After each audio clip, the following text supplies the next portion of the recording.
Firstly, good evening to all. Thank you so much who have messaged congratulations to me. Hello everyone. So firstly, I would like to start with my introduction. My name is Ritika Lono. I have secured All India rank 935 this year, and I have done BSc Botany Honours from Gargi College from Delhi University. The thing why I'm telling you about my background is because many people thinks that जो UPSC की preparation है वो बहुत ही जो लोग IITians हों या फिर बहुत ही बड़े बड़े इंस्टीट्यूट से पढ़े हों वही करते हैं, बल्कि ऐसा नहीं होता। मतलब बहुत सारे ऐसे एस्पिरेंट्स होते हैं जो बहुत हम्बल बैकग्राउंड से होते हैं, सिर्फ उन्होंने ग्रेजुएशन करी होती है या फिर बीए या फिर बीएससी, इनसे कर भी बहुत सारे एस्पिरेंट्स जो हैं वो यूपीएससी का एग्ज़ाम क्लियर करते हैं। बिकॉज यूपीएससी डिमांड्स डाइवर्सिटी, एक डाइवर्स बैकग्राउंड से लोग आते हैं। तो यही मेरी जर्नी थी। अगर मैं अपनी जर्नी के बारे में आपको बताऊं तो मैंने प्रिपरेशन स्टार्ट करी थी 2018 में। 2018 में जब मैंने अपनी ग्रेजुएशन कंप्लीट करी थी, उसी के बाद मैंने प्रिपरेशन करना स्टार्ट कर दिया था, और ये मेरा 5th अटैम्प्ट था और मेरा 3rd इंटरव्यू था जिसमें जाकर मुझे फाइनल सिलेक्शन मिला। इससे पहले मैं 2014 से मेडिकल एंट्रेंस की प्रिपरेशन करती थी। जब मैं 12th स्टैंडर्ड में थी, मेरे घर वाले चाहते थे कि मैं डॉक्टर बनूं और मेरे पास एक अच्छा बैकअप प्लान हो, पर वो नहीं हो पाया क्योंकि मेरा नीट क्लियर नहीं हुआ। बट बहुत सारे लोग होते हैं जो इस चीज़ की वजह से, जो 11th-12th के बच्चे होते हैं स्पेशली, उनको मैं कहना चाहूँगी बहुत डिसहार्टेंड हो जाते हैं कि उनका नीट या फिर आईआईटी जैसे एग्ज़ाम, जब वो जेईई जैसे एग्ज़ाम जो देते हैं वो उनका क्लियर नहीं होता। तो पर उसमें निराश होने की बजाय वी शुड ट्राई दैट हम आगे बढ़ते रहें और अपना जो गोल है उसको अचीव करने के लिए उसके टूवर्ड्स एफर्ट्स करते रहें। तो यही मैंने भी किया। 2014 में when I couldn't clear NEET exam, I dropped for 1 year, and then also I started then after that when I couldn't clear it again, I started preparing for UPSC। और UPSC की प्रिपरेशन में अब मैं आपको बताऊं तो मैंने 2018 के बाद कोई पोस्ट ग्रेजुएशन नहीं करी, मैं फुल्ली फोकस्ड हो गई थी इस प्रिपरेशन के लिए। तब मैं 2018 में ही मैंने एक कोचिंग ज्वाइन करी जो कि बेसिकली एक एनजीओ जैसा था, उसका नाम संकल्प था। तो मैंने वहाँ से कोचिंग करी बेसिक क्लासरूम कोर्स के लिए। तो मैं यहाँ पर आप लोगों को ये भी बताना चाहूँगी कि बहुत सारे लोगों को लगता है कि हमें बहुत बड़े बड़े इंस्टीट्यूट से पढ़ें, बहुत कोचिंग की फ़ीस देंगे तभी हमारा सिलेक्शन होगा, बट सेल्फ स्टडी से भी ये एग्ज़ाम क्लियर किया जा सकता है। बहुत सारे लोग हैं जो सेल्फ स्टडी से ये एग्ज़ाम क्लियर करते हैं। आप एक कोई मेंटरशिप ले लो या बेसिक गाइडेंस ले लो, जो मुझे संकल्प से भी मिल गई थी। बेसिक गाइडेंस आप लो, जब आपको वो गाइडेंस मिल जाएगी उसके बाद सेल्फ स्टडी करना is very important. Self study ही है जो आपको एग्ज़ाम को क्लियर कराएगी। जब मैंने फिर प्रिपरेशन जब स्टार्ट करी प्रीलिम्स की, तो उसके लिए 2019 में मैंने फ़र्स्ट टाइम अटैम्प्ट दिया और मेरा प्रीलिम्स क्वालिफाई नहीं हुआ। तो उसके बाद मैंने बहुत सारी टॉपर स्टॉक देखी, और टॉपर स्टॉक जो आपको जेन्युइनली कोई आपको ऐसा लगे कि इनकी स्ट्रैटेजी मैं फॉलो कर सकती हूँ, तो वो आपको ज़रूर फॉलो करनी चाहिए, क्योंकि कई सारी चीज़ें एक्सपीरियंस लोग आपको बता देते हैं जो आपके काम में आ जाती हैं। तो मेरे साथ भी यही था। मैंने एक मैम की स्ट्रैटेजी सुनी थी 2019 के अटैम्प्ट के बाद। उसमें उन्होंने ये कहा था कि हमको अपनी जो स्टिम्युलेशन है उस पर वर्क करना चाहिए। तो मैंने क्या किया, मैं हर रोज़ 9:30 my medium was English.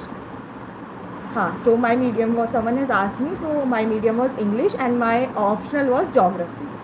So firstly I'm talking about prelims. So for prelim strategy, the first thing I followed was this stimulation technique, which really helped me.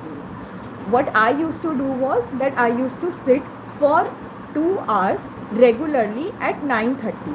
तो ये जो 9:30 का टाइम है, क्योंकि हमारा एग्ज़ाम भी इसी टाइम पे होना है, तो our body get habitual of that time, और जो हम इस टाइम पे एक्टिविटी कर रहे हैं उसमें हमारी बॉडी हैबिचुअल हो जाती है। तो मैं 9:30 पे रोज़ बैठ जाती थी और मैं एक मॉक टेस्ट देती थी।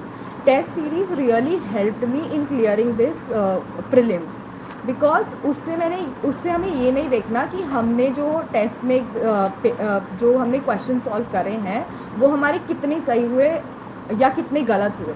जो हमें देखना है वो ये है कि हमने क्या गलतियाँ करी और उससे हमने क्या सीखा।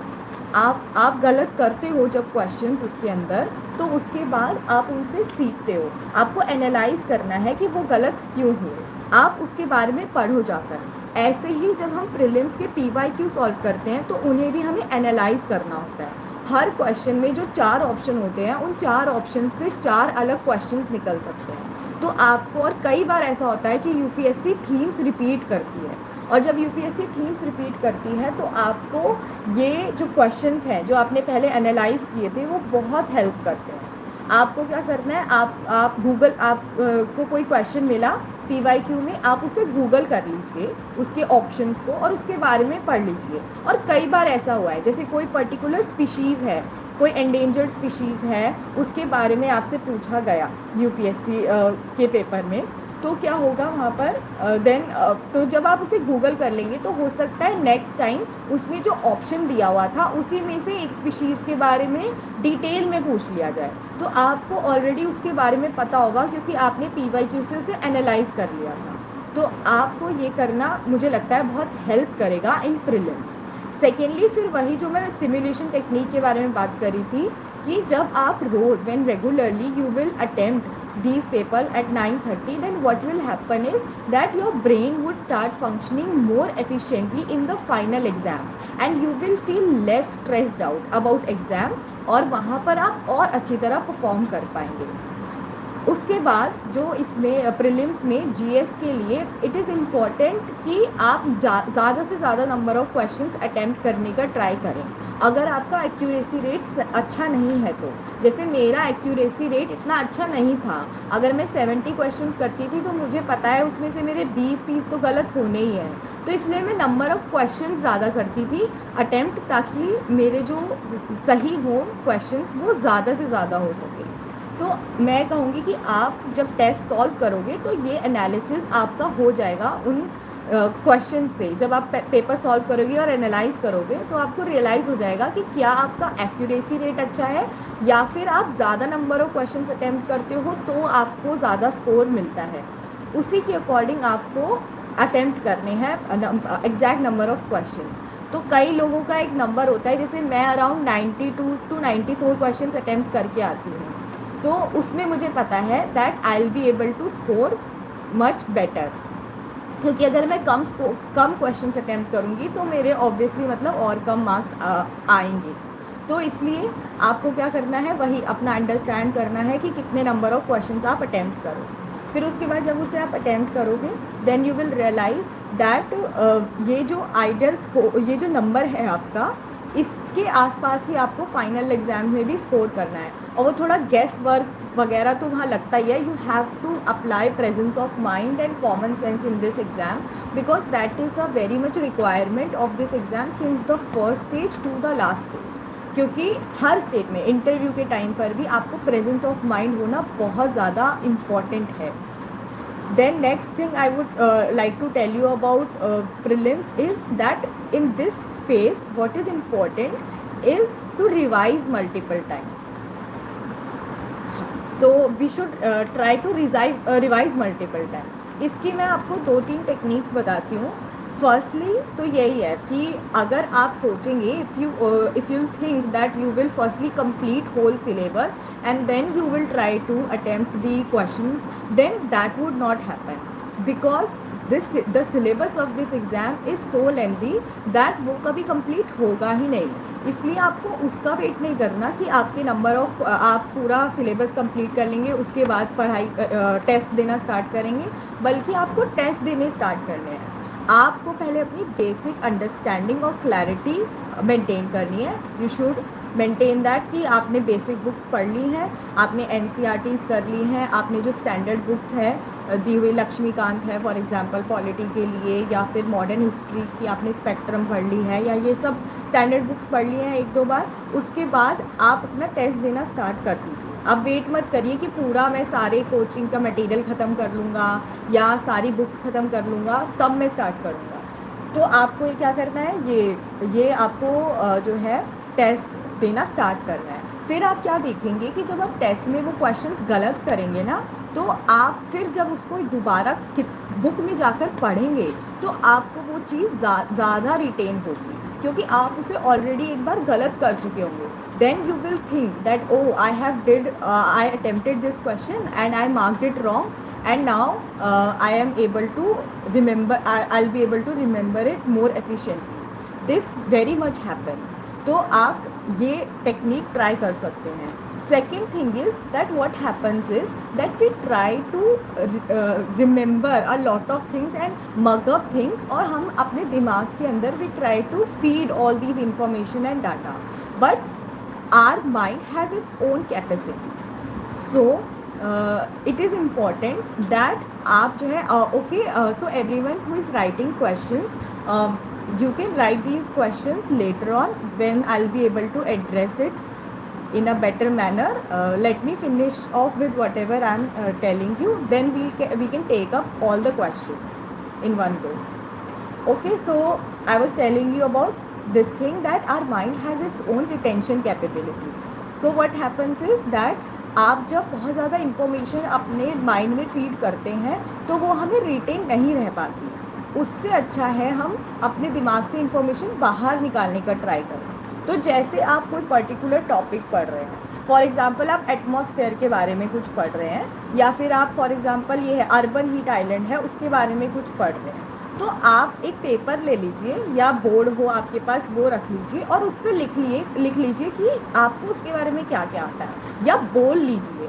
आप उसके बारे में पहले बुक में पढ़ने की बजाय पहले उसके बारे में बोलिए कि मुझे ये चीज़ें याद हैं, ठीक है। उसके बाद आप बुक में जाके देखिए कि इसमें क्या क्या लिखा हुआ था, और फिर आप देखेंगे कि अच्छा मैंने ये चीज़ मिस कर दी है, तो आपको और ज़्यादा इन्फॉर्मेशन जो है वो याद रहेगी, आपको और ज़्यादा एफिशिएंटली नेक्स्ट टाइम वो जो पूरा इन्फॉर्मेशन है या डाटा है वो सब याद रहेगा, क्योंकि आपने वो चीज़ें एक जगह पर पहले आप मिस कर चुके थे। Then next thing I would like to tell you about is CSAT। Prelims के स्टेज में आज के टाइम पे CSAT is very much important.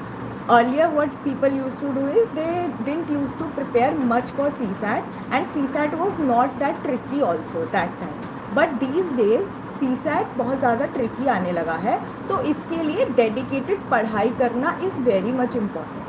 I would like to tell you about myself that I had done maths till 10th standard only. तो मेरा maths का background नहीं था, मैंने 11th-12th में मैथ नहीं ली थी। Then too I could qualify CSAT, and this time also I have scored much better marks in CSAT. तो आप उसके लिए क्या करना है कि आपको टाइम देना है, हर सब्जेक्ट को टाइम देना इज़ इम्पॉर्टेंट। तो what you have to do is that आप CSAT की जो है एक टाइम रख लीजिए कि I will attempt CSAT questions in this 1 hour। तो जब आप ऐसा करेंगे ना, तो आप रोज़ 1 घंटा अगर CSAT को दे रहे हैं तो धीरे धीरे करके आपकी एफिशिएंसी बढ़ती रहेगी। आप कोई वीडियो लेक्चर्स देख लीजिए, अगर आप अफोर्ड नहीं कर सकते कोई क्लासेस या कुछ, तो आप यूट्यूब पे आजकल फ्रीली अवेलेबल होती है जो क्लासेस हैं वो आप देख लीजिए। नहीं तो जैसे मैंने तो एक ऋषि भार्गवा सर हैं, उनका एक कोर्स उनका CSAT का एक कोर्स था जो मैंने ज्वाइन किया था, और वहाँ से मुझे फ़ायदा तो हुआ था। और उसके बाद आपको फिर प्रैक्टिस करना इम्पॉर्टेंट है। अगर आप किसी का लेक्चर भी देख लेते हैं और फिर मैथ्स के क्वेश्चन की या रीजनिंग के क्वेश्चंस की प्रैक्टिस नहीं करते, तो वो इतना फ़ायदा आपको नहीं देगा जितना फ़ायदा आप जब प्रैक्टिस करोगे तब देगा। देन उसके बाद आप क्या करिए, जब आपका एक बेसिक तैयार हो गया है कि आपके जो CSAT में जो है जैसे नंबर सिस्टम है या फिर वेन डायग्राम या फिर कोई भी जो भी उसमें टॉपिक्स होते हैं वो आपने कंप्लीट कर लिए हैं, तो आप टेस्ट पेपर्स अटेम्प्ट करना स्टार्ट कीजिए। किसी भी कोचिंग इंस्टीट्यूट की आप ले सकते हैं, और टेस्ट जैसे आप टेस्ट सीरीज़ नहीं अफोर्ड कर सकते तो आप प्रिंट ले आइए, या फिर आप मार्केट से जाके टेस्ट सीरीज़ ले आइए और उनको अटेम्प्ट करिए, क्योंकि उससे भी पर ये चीज़ तभी वर्क करेगी जब आपके अंदर डिसिप्लिन होगा। आपको डिसिप्लिन रहना है कि 2 घंटे हैं तो मैं 2 घंटे में ही करूँगा, ये नहीं है कि 2 घंटे हैं तो 3 घंटे में कर रहा हूँ। और टेस्ट भी अगर सॉल्व कर रहे हैं तो लगातार सारे क्वेश्चंस अटैम्प्ट करने हैं। 100 क्वेश्चन है तो 100, 80 क्वेश्चन है तो 80 क्वेश्चन लगातार करने हैं। ऐसे नहीं करना है कि 2 घंटे अभी करें कि 5 क्वेश्चंस अभी करे हैं, उसके बाद खाना खाने चले गए, उसके बाद 5 क्वेश्चंस बैठ के कर रहे हैं। ऐसे करेंगे तो एफिशिएंसी नहीं आएगी और वो माइंडसेट भी डेवलप नहीं होगा जो वहाँ पे रिक्वायर्ड है आपको। इसलिए टाइम बाउंड तरीके से टेस्ट दे रहे हैं। फिर जब आप ये दोगे, जब आप ये टेस्ट दोगे तो CSAT में भी आपको ये एम करना है कि आप क्वालिफाई हो सको। 66 से ज़्यादा आपको मार्क्स लाने हैं, तो इस बात के लिए हाइपर नहीं होना, आपको टॉप नहीं करना है CSAT में। तो आप एक देख लीजिए कि एक सर्टेन नंबर ऑफ क्वेश्चन जितने आपको अटैम्प्ट करने हैं इंग्लिश के, रीजनिंग के, मैथ्स के, और उसके अकॉर्डिंग आप अपना अटैम्प्ट करिए। क्या होता है ना कि जैसे कुछ लोग होते हैं जिनका इंग्लिश अच्छा होता है और मैथ्स वीक होता है, कुछ लोग होते हैं जिनका मैथ्स वीक होता है और इंग्लिश कुछ लोग होते हैं जिनका इंग्लिश जो है वो वीक होता है और मैथ्स अच्छा होता है। तो क्या होता है ना, ऐसे में आपको क्या करना है कि सब चीज़ पढ़ के जानी है, ऐसे कुछ छोड़ के नहीं जाना। जैसे पहले मैं क्या करती थी, मेरा इंग्लिश अच्छा था तो मैं इंग्लिश अटेम्प्ट करती थी पहले सारे और फिर रीजनिंग कर लेती थी, जिससे कि क्या होता था कि मेरे मैथ्स के क्वेश्चन तो रह जाते थे और कई बार ऐसा होता था कि मैथ्स ईजी आ रही है, मैथ्स ईजी आ रही होती थी और हम क्या करते थे मतलब मैं क्या करती थी कि इंग्लिश जो है इंग्लिश करके गई, इंग्लिश के अटेम्प्ट करे, मैथ्स के छोड़ दिए और इंग्लिश उस टाइम पे टफ आ रही थी, तो मुझे फिर मार्क्स भी कम मिलेंगे। इसलिए कुछ छोड़ के नहीं जाना। अगर आपका कोई वीक सब्जेक्ट भी है तो उसको इस लेवल पे ले आइए कि आप उसमें मीडियोकर हो सकें। आप एक्सपर्ट ना हो उसके, आप मैथ्स के एक्सपर्ट ना हो, पर मीडियोकर हो कि जब इजी क्वेश्चंस आ रहे हो तो वो तो आप एटलीस्ट सही कर सकें, क्योंकि इजी क्वेश्चन सब सही कर रहे होंगे। तो आपको भी ऐसा करना है कि इजी क्वेश्चंस आपके भी सही हो जाए।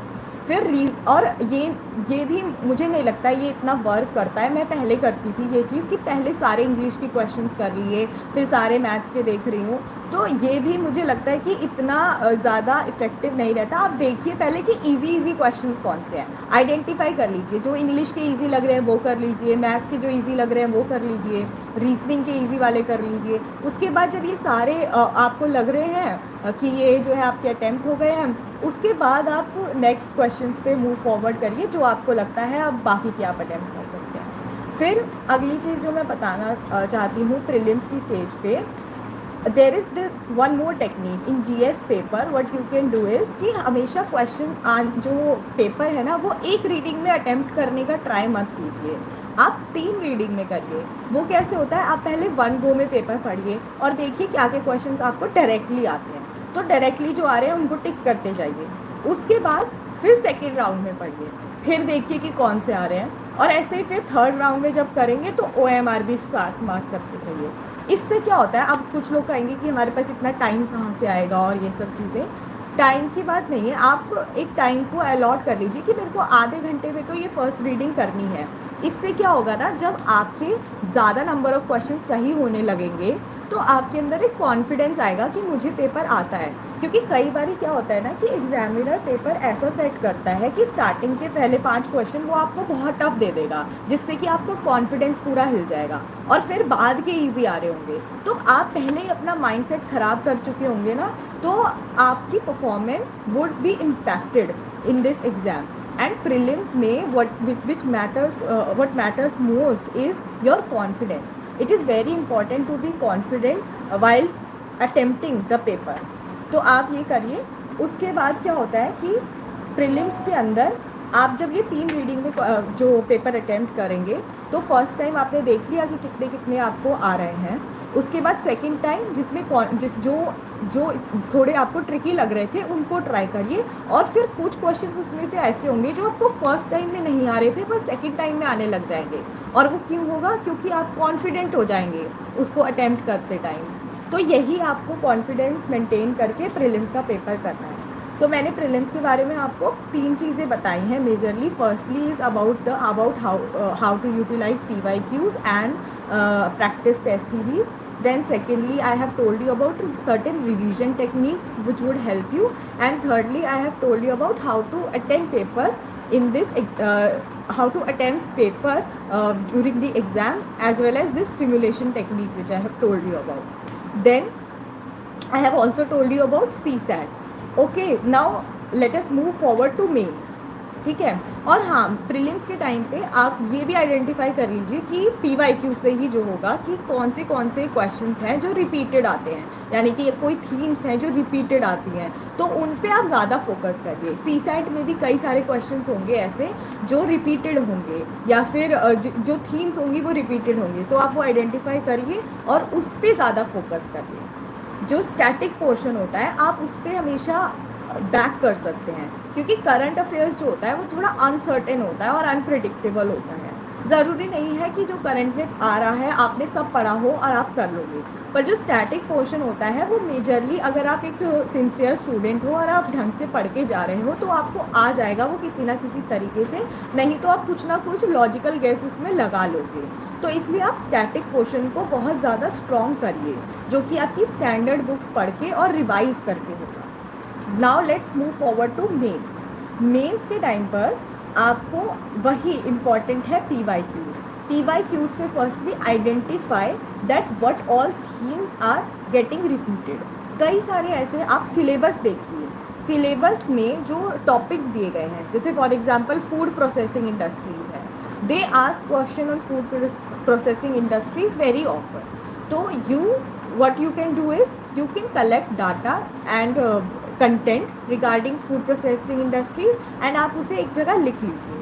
अब वो फूड प्रोसेसिंग इंडस्ट्री के बारे में what is food processing industry ना पूछे तो वो उसको घुमा कर किसी और तरीके से सेम चीज़ पूछ सकता है। तो आप क्या करेंगे, अगर आपने थीम्स पकड़ रखी होंगी तो जब वो चीज़ आपसे पूछी जाएगी तो आप उस कंटेक्स्ट में उस कंटेंट को फिट करके आप लिख सकते हैं। तो ये चीज़ बहुत ज़्यादा वर्क करती है कि आप आइडेंटिफाई करिए PYQ से थीम्स, सिलेबस अच्छी तरह याद करिए और पढ़िए, और उसके बाद अपना जो है कंटेंट प्रिपेयर करिए। देन नेक्स्ट थिंग इज़ कि मेंस में what is important is your content as well as your presentation, क्योंकि examiner may not be interested in reading answer इतना ज़्यादा कि आपको खुद उसको फोर्स करना पड़ेगा कि वो आपके जो है आंसर्स पढ़े। उसके लिए इट इज़ इम्पॉर्टेंट कि आपका जो पेपर है वो बहुत क्लियर हो, प्रेजेंटेशन उसमें बहुत अच्छी हो। आप सब हेडिंग्स को मार्क करिए, उसको बॉक्स में लिखिए, या फिर कोई डायग्राम्स बनाइए, मैप्स बनाइए। मैप्स डायग्राम का यूज़ करना is very effective. Then flow charts use करिए। मैं अपने मोस्टली हर आंसर में मैप्स वगैरह को अकोमोडेट करने का ट्राई हमेशा करती हूँ। जैसे फॉर एग्जांपल कुछ ऐसे सब्जेक्ट्स होते हैं हिस्ट्री, आप हिस्ट्री में भी मैप्स बना सकते हैं। हिस्ट्री में अगर टेम्पल के बारे में पूछा जा रहा है, टेम्पल आर्किटेक्चर के बारे में, तो आप टेम्पल का एक डायग्राम बना सकते हैं छोटा सा। स्तूपा के बारे में पूछा जा रहा है तो उसका डायग्राम बना सकते हैं। If they are asking about pottery, तो पॉटरी में भी आप डायग्राम बना सकते हैं। So these are all techniques which you can apply so that your paper looks more presentable and जो आपके मार्क्स जो हैं वो और इंक्रीज़ हो जाएं।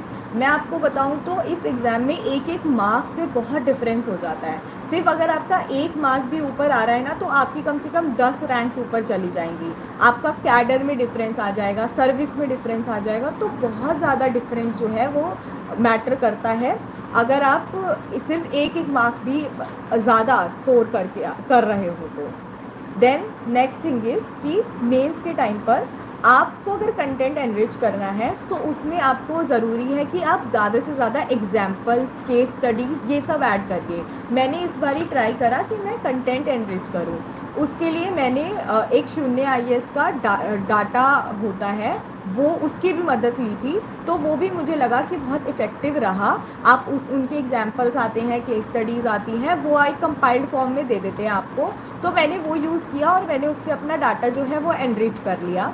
ठीक है, तो आप ये यूज़ कर सकते हैं। जैसे GS2 में अगर आप कोर्ट केसेस कोट करेंगे, या फिर आप GS2 में एग्जाम्पल्स कोट करेंगे, या फिर कोई CJI ने कुछ बोला है, कोई स्टेटमेंट है वो कोट करेंगे, तो ये और ज़्यादा इफ़ेक्टिव बनाएगी आपके आंसर्स को। तो आपको क्या करना है, आपको बहुत ज़्यादा से ज़्यादा एग्जाम्पल्स, हर क्वेश्चन में अगर आप एक एग्जाम्पल डालेंगे ना तो वो बहुत इफ़ेक्टिव होगा। जैसे फॉर एग्ज़ाम्पल मैं अगर बोलूँ तो कि कोई जैसे हिस्ट्री में ही हम बात करें, कोई टेम्पल आर्किटेक्चर है, ठीक है, जैसे द्रविडियन टाइप ऑफ आर्किटेक्चर है, उसमें अगर आप सिंपल लिख देंगे उसकी करेक्टरिस्टिक्स की ये उसकी करेक्टरिस्टिक्स है, तो वो एक चीज़ होगी। बट अगर आपने उसकी करेक्टरिस्टिक्स लिख दी है, उसके बाद आप एग्जाम्पल बता दें कि ये टेम्पल हैं जिनके अंदर ये करेक्टरिस्टिक्स पाए जाते हैं, तो that would make your answer more effective. So try to accommodate that. Then I would say that हाँ, GS1 में दिस थिंग वर्क। और GS1 में मेरे साथ क्या था कि I had geography optional, so I could add on more examples as well as more maps and diagrams in my paper, and then try to form interlinkages। जो सब लोग कहते हैं कि आप जो है करंट अफेयर्स को इंटरलिंक करिए, डिफरेंट सब्जेक्ट्स को इंटरलिंक करिए। जैसे कोई सोसाइटी का क्वेश्चन है, उसमें आप मल्टी डायमेंशनल एस्पेक्ट डालने की कोशिश करिए, तो आपको ज़्यादा स्कोर मिलेगा। फिर क्या होता है ना, जब हम अपना आंसर लिखते हैं तो उसमें हमारी कंटेक्चुअल क्लैरिटी होना बहुत इंपॉर्टेंट होता है। यानी कि क्या करना है आपको, जो आपसे पूछा जा रहा है आपको उसका आंसर देना है। जैसे एक क्वेश्चन है, उसके मल्टीपल सब पार्ट्स हैं। अब क्या होगा ना, उसके जब मल्टीपल सब पार्ट्स हैं तो हो सकता है आपने एक सब पार्ट एड्रेस कर दिया हो, लेकिन आपने सेकंड को स्किप कर दिया हो, तो आपको मार्क्स भी आधे मिलेंगे। तो आपको अगर 2 सब पार्ट्स हैं या 3 सब पार्ट्स हैं, तो सारे सब पार्ट्स को एड्रेस करना है और सारे सब पार्ट्स को इफ़ेक्टिवली स्पेसिफिकली एड्रेस करना है। यानी एग्जामिनर को दिखना चाहिए कि मैंने सब पार्ट्स एड्रेस करे हैं। आप एक बॉक्स में हर पार्ट की हेडिंग लिख दीजिए कि जैसे कोई क्वेश्चन पूछा गया है, अर्बन हीट आइलैंड पे ही पूछा गया है फॉर एग्जांपल, कि what do you understand by urban heat island, how can what are the consequences of urban heat island formation, then what are the mitigating measures which can be taken. तो आप क्या करिए, आप तीनों को अलग अलग सेपरेट कर लीजिए और तीनों की सब हेडिंग बनाकर उसके बारे में कंटेंट लिखिए। तब एग्जामिनर को पता लग जाएगा कि आपने हर पार्ट एड्रेस करा है। कुछ लोग क्या करते हैं ना कि बहुत सारा डाटा या बहुत सारा जो है पार्ट्स घुसा देते हैं एक आंसर में और किसी को भी इलेबोरेट नहीं करते। यानी कि जैसे 8 पॉइंट लिख दिए एक लाइन के अंदर, तो ये करना भी I think would not be that helpful. Instead what you can do is कि आपने अगर कोई पॉइंट लिखा है, आप उसको थोड़े से में इलेबोरेट करके बता दीजिए कि आप इसमें क्या कहना चाहते हैं, और उसके बाद ऐसे ही सब पॉइंट्स बनाकर वो ज़्यादा अच्छी तरीके से मुझे लगता है टेक्निक होगी। Then in GS4 I would say it is important that आप मेरे GS4 में पिछले 2 बार से मार्क्स 90 क्रॉस नहीं कर रहे थे, तो मैंने इस बार अपनी थोड़ी स्ट्रैटेजी चेंज करी और मैंने क्या किया कि मैंने थोड़े पर्सनलाइज एग्जाम्पल्स भी GS4 में कोट करे। तो मुझे ऐसा लगा कि जो मैंने इस बार लिखा उसमें मुझे अच्छा ही स्कोर मिला, मेरे को 118 मिला, तो वो कंपेरेटिवली ज़्यादा था मेरे पिछले स्कोर से। तो इसमें मैंने क्या किया, पहले तो मैंने केस स्टडीज़ वगैरह अच्छी तरह एड्रेस करी और उसके बाद मैंने थोड़े पर्सनल एग्जाम्पल्स भी ऐड ऑन करने का ट्राई करा। फिर क्योंकि GS4 ऐसा पेपर है ना कि आपको उसमें इमोशंस और जो है वो दिखाने होते हैं, आपको आप क्या सोचते हो वो बताना बहुत ज़्यादा ज़रूरी है। तब मुझे लगता है उसमें जो है आपको अच्छे मार्क्स मिलते हैं। इसकी भी मैंने, क्योंकि मेरे अंदर एक अच्छी क्वालिटी थी कि मैं इंट्रोस्पेक्शन बहुत अच्छा करती हूँ, और मैं सभी बच्चों को यही कहूँगी कि आप इंट्रोस्पेक्ट करिए कि आपकी कहाँ कमी रह रही है और उस पर वर्क करिए, तब आप ज़्यादा अच्छा परफॉर्म कर पाएंगे। जैसे जब मैंने फ़र्स्ट टाइम दिया था 2019 में, तो मुझे पता लग गया था कि मेरा इकोनॉमिक्स वीक है, और जैसा कि मैंने बताया था कि कोई भी सब्जेक्ट ऐसा नहीं करना आपको कि कोई चीज़ वीक है तो उसे छोड़ के ही चले गए। तो इसलिए मैंने उसके लिए रमेश सिंह सर से क्लासेस ली थी, तो उधर से मुझे थोड़ी कंसेप्चुअल क्लैरिटी अच्छी तरह आ गई थी। और यहीं जब मुझे लगा मेरा एथिक्स वीक है, तो मैंने यहाँ पर अतुल गर्ग सर से क्लासेस ली थी, जिनसे मुझे समझ आ गया था कंसेप्ट्स एथिक्स के। तो यही बात है, आपको मतलब सारी चीज़, इस बात का मतलब ये है कि आपको आइडेंटिफाई करना है अगर कोई सब्जेक्ट आपका वीक है तो, उसमें आप कैसे इम्प्रूव कर सकते हो वो देखना है। अगर आप खुद से कर सकते हो तो बहुत अच्छी बात है, और अगर आपको लग रहा है कि आपको किसी की हेल्प चाहिए तो आप इंडिविजुअल टीचर्स की, मेंटर्स की हेल्प भी ले सकते हो। देन तो यही मैंने GS4 में किया। GS4 में मैंने जो मेरा कंटेंट था उसे थोड़ा करंट अफेयर से भी लिंक करने का ट्राई करा, और जिससे कि मुझे लगता है कि मेरा जो परफॉर्मेंस है और ज़्यादा इम्प्रूव हुई। And this time another thing I did was that मैं पहले केस स्टडी सारी अटैम्प्ट करती थी और उसके बाद पार्ट ए पर आती थी। तो इसमें जो लास्ट के 3 क्वेश्चन होते हैं कोर्ट बेस्ड क्वेश्चन, वो थोड़े उसे हम बाद में लिखते हैं, तो वो बहुत जल्दी जल्दी में हम थोड़ा छोटा छोटा लिख देते हैं, जैसा भी होता है। ठीक है, तो मैंने इस बार क्या किया, मैंने पहले ये 3 क्वेश्चंस करे कोर्ट बेस्ड क्वेश्चन, उसके बाद मैंने केस स्टडीज़ करी और फिर मैंने पार्ट ए के सारे क्वेश्चंस करे। तो मुझे ऐसा लगता है कि इससे मैं जो कोर्ट बेस्ड क्वेश्चंस थे उनमें ज़्यादा अच्छी तरह लिख पाई, वरना हर बार मैं उसको बहुत ही इनएफिशिएंटली एंड में लिख देती। तो ये चीज़ें आप GS4 के लिए ट्राई कर सकते हो।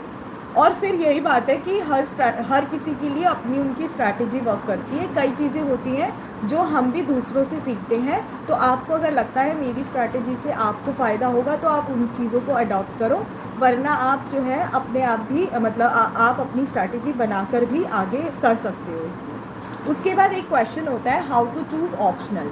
जो भी बिगनर्स होते हैं उनको ये हमेशा रहता है कि ऑप्शनल कैसे सेलेक्ट करें। इसके कई सारे पैरामीटर्स हैं।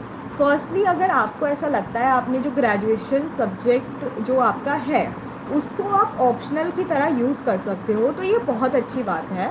Because what happens is that when you have studied that particular subject during your graduation years, then you have an edge over others in that particular subject, which you would, if you are going to study some new subject, then you would have to study it from the beginning.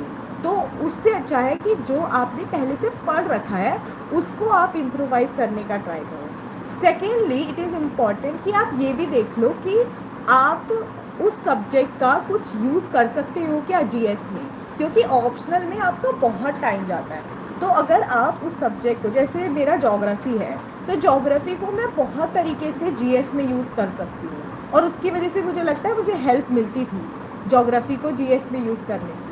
तो यही बात है कि आपको क्या करना है, आपको देखना है कि आप अगर उसे GS में यूज़ कर सकते हो तो बहुत अच्छी बात है, लेकिन नहीं कर सकते पर आपको लगता है आप उसमें स्कोर कर सकते हो अच्छा, तो भी आप उसको ऑप्ट कर सकते हो। फिर बहुत इंपॉर्टेंट है कि आपको इंटरेस्ट होना चाहिए उस ऑप्शनल में। बहुत सारे बच्चे होते हैं जो कोई ऑप्शनल ले लेते हैं और उनका इंटरेस्ट ही नहीं होता उसके अंदर, और फिर वो फंस जाते हैं, क्योंकि ऑप्शनल में आपको बहुत देर तक पढ़ना पड़ेगा। तो अगर आपको इतना टाइम किसी सब्जेक्ट को देना है तो आपको इंटरेस्ट देखना पड़ेगा कि है या नहीं।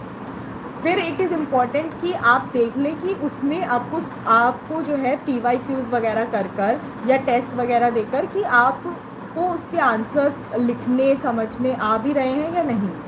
तो जैसे मुझे ऐसा लगता है कि जैसे मैं बायोलॉजी के बैकग्राउंड की थी, तो मुझे लगता है कि अगर मैं एंथ्रोपोलॉजी सब्जेक्ट जैसा लेती उस टाइम पर, तो हो सकता है वो और एफिशिएंट होता मेरे लिए और इफ़ेक्टिव होता मेरे लिए, बिकॉज मेरा एक थोड़ा बैकग्राउंड था उसमें।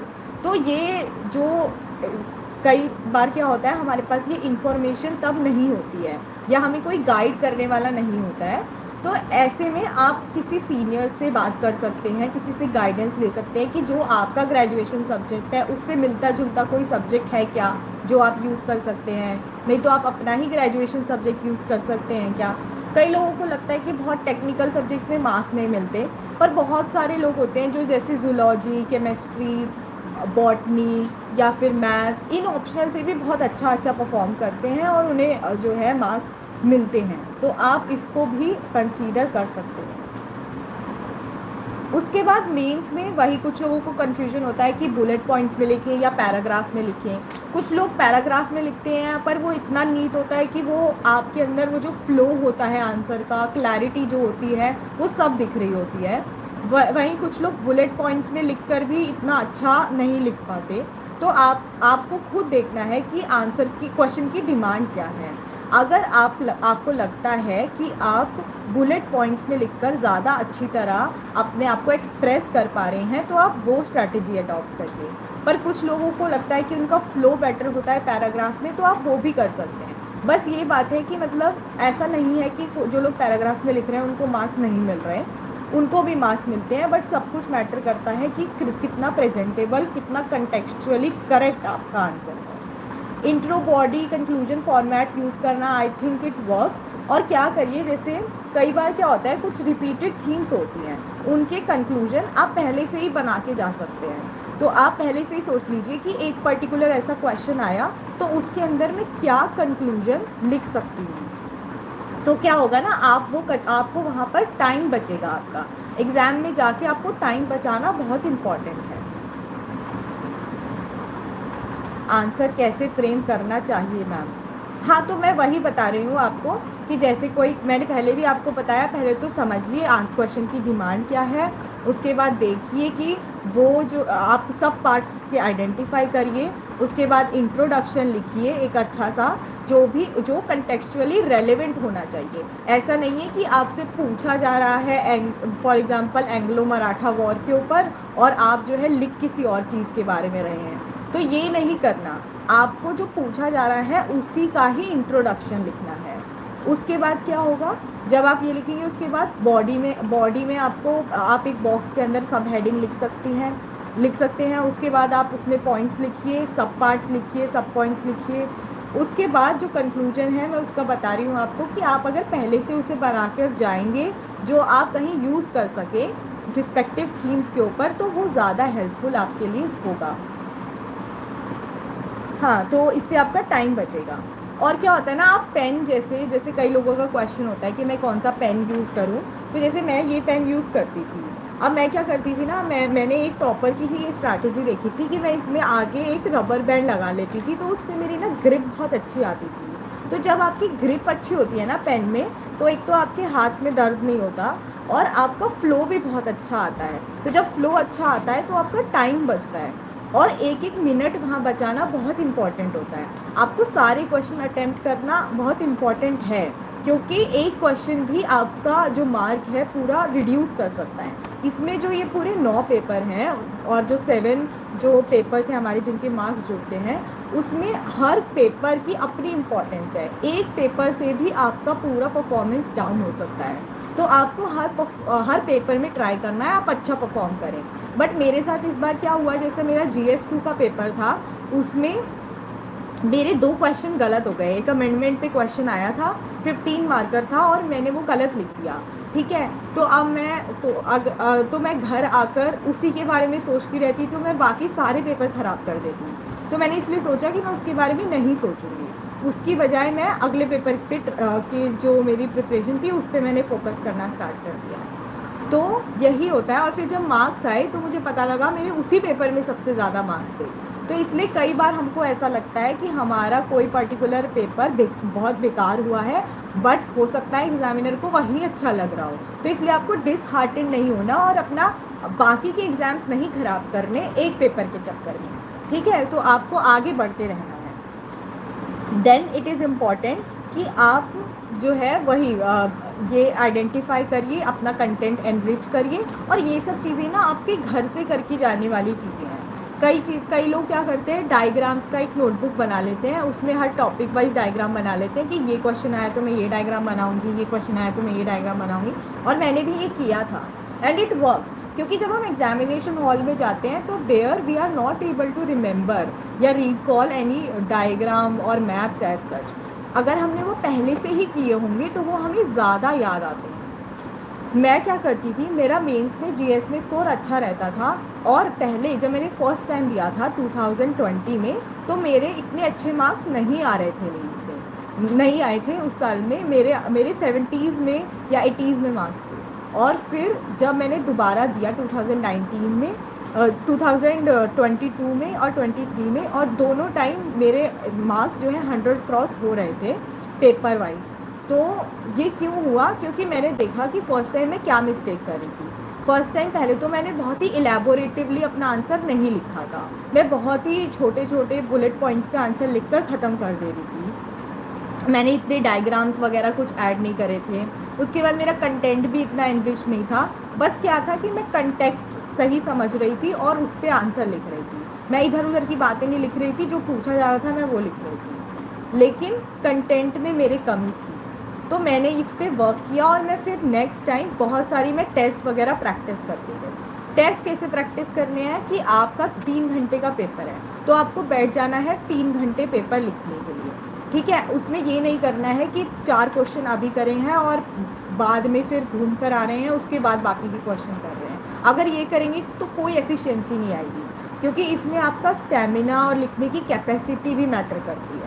तो आपको ये करना है कि आप लगातार लिखने का ट्राई करिए 3 घंटे बैठकर। पहले क्या होगा, हमारे साथ भी यही होता था कि पहले पेपर जो है 3 घंटे नहीं 4.5 घंटे में कंप्लीट हो रहा है, ठीक है। तो इससे घबराना नहीं है, बहुत सब लोगों के साथ ऐसा होता है इनिशियली।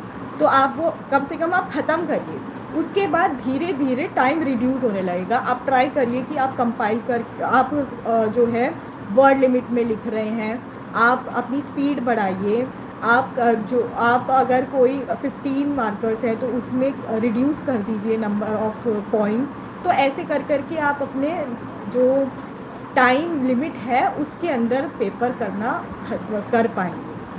तो ये इम्पॉर्टेंट है मेंस के लिए। और मैंने भी यही करा था कि मैं टाइम बाउंड मैनर में प्रैक्टिस करती थी रोज़, मतलब 3 घंटे बैठकर paper, which is very much important.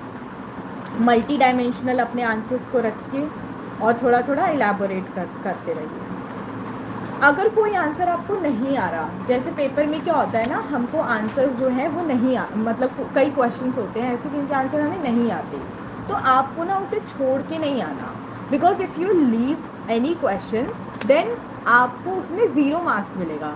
बल्कि 0 मार्क्स से अच्छा है कि आपको आधा नंबर ही मिल जाए या 1 नंबर ही मिल जाए, तो वो भी आपके लिए वर्क करेगा।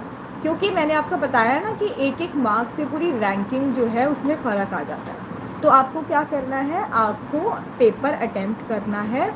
अगर कोई क्वेश्चन नहीं आ रहा तो उसके बारे में कुछ भी आपको आता हो, कुछ भी आता हो, मतलब बिल्कुल ही नहीं आता तो कुछ भी उससे रिलेटेड आता हो वो आप लिख दीजिए। पर वो क्वेश्चन ऐसा मत करिए कि आप पहले लिख रहे हैं। पहले आप अगर आपको कोई पर्टिकुलर क्वेश्चन है जो बिल्कुल नहीं आता है तो आप पहले बाकी के आंसर लिख दीजिए, फिर उस पे आइए एंड में और उसमें लिख दीजिए जो आपको आता है। क्योंकि एटलीस्ट आपको आधा नंबर मिल जाएगा। मान लो कुछ सही और हो सकता है 1 मार्क से आप लिस्ट के अंदर हो। मैंने अपने इतने सारे दोस्त हैं जिनके जो 1 मार्क से लिस्ट के अंदर हैं और 1 मार्क से लिस्ट के बाहर भी हैं। तो इसलिए एक एक मार्क का इतना फ़र्क पड़ता है एक एक मार्क से। Then I would like to talk about interview. Firstly, I would like to tell you about how कि whether to prepare mains and PE together or not. ये एक क्वेश्चन होता है बहुत सारे एस्पिरेंट्स का। तो मैं आपको ये बताती हूँ कि मैंने जब 2020 में अपना फर्स्ट इंटरव्यू दिया था, उस टाइम मेरे साथ क्या हुआ था कि मैंने 2020 में प्रीलिम्स की प्रिपरेशन मैं करती रही। मैं पूरे टाइम प्रीलिम्स की प्रिपरेशन करती रही और मेंस के बारे में मैंने सोचा ही नहीं, क्योंकि पहले तो प्रीलिम्स नहीं आ रहा, मतलब पहले तो प्रीलिम्स ही नहीं क्लियर हो रहा था और लोगों ने ऐसे हवा बना रखा था कि प्रीलिम्स तो बहुत मुश्किल होता है, प्री ही क्वालिफाई कर लो तो ही आपका कुछ हो जाएगा। तो क्या हुआ, तो मेरे को ऐसा लगता था कि प्रीलिम्स की प्रिपरेशन ही सब कुछ है, तो मैं वही करती रही। उसके बाद क्या हुआ कि मेंस के टाइम पे मुझे आइडिया ही नहीं था कि सिलेबस क्या है मेंस का, ना ही मुझे कुछ ये पता था कि मेंस में जो है मैं अपना मतलब मेंस का आंसर राइटिंग कैसे करनी है, मुझे कुछ इतना क्लैरिटी नहीं थी। तो मुझे वो बहुत बैकफायर किया, क्योंकि जब मैं एग्ज़ाम देने गई उस दिन मुझे रियलाइज़ हुआ कि जो लोग पहले से ही टेस्ट सीरीज़ प्रैक्टिस करके आए हुए हैं या जो पहले से ही आंसर बना के आए हुए हैं, उन लोगों को कितना ज़्यादा बेनिफिट होगा। क्योंकि मेंस प्री जैसा नहीं होता कि आपने टेस्ट में जो किया है वो क्वेश्चन रिपीट ही नहीं होंगे।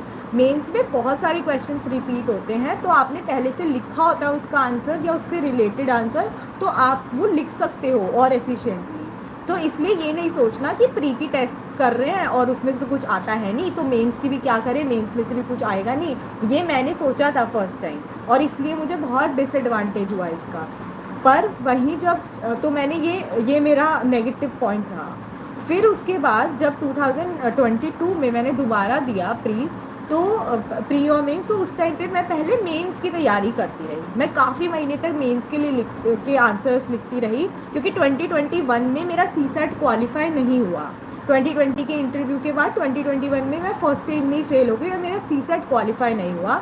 तो इसलिए मेरे पास 6 महीने का टाइम था उस टाइम पे, क्योंकि कोविड का टाइम था, तो इसलिए 6 महीने में नेक्स्ट पेपर था। तो मैं 6 महीने तक मैंने सोचा घर पे बैठ के रोने की बजाय इट इज़ इम्पॉर्टेंट कि मैं आगे बढ़ूँ, और मैंने एक टेस्ट सीरीज़ में एनरोल कर लिया और मैं वहाँ जाके टेस्ट लिखती रही। पूरे साल मैंने वही टेस्ट लिखे और उसने मेरी बहुत हेल्प करी।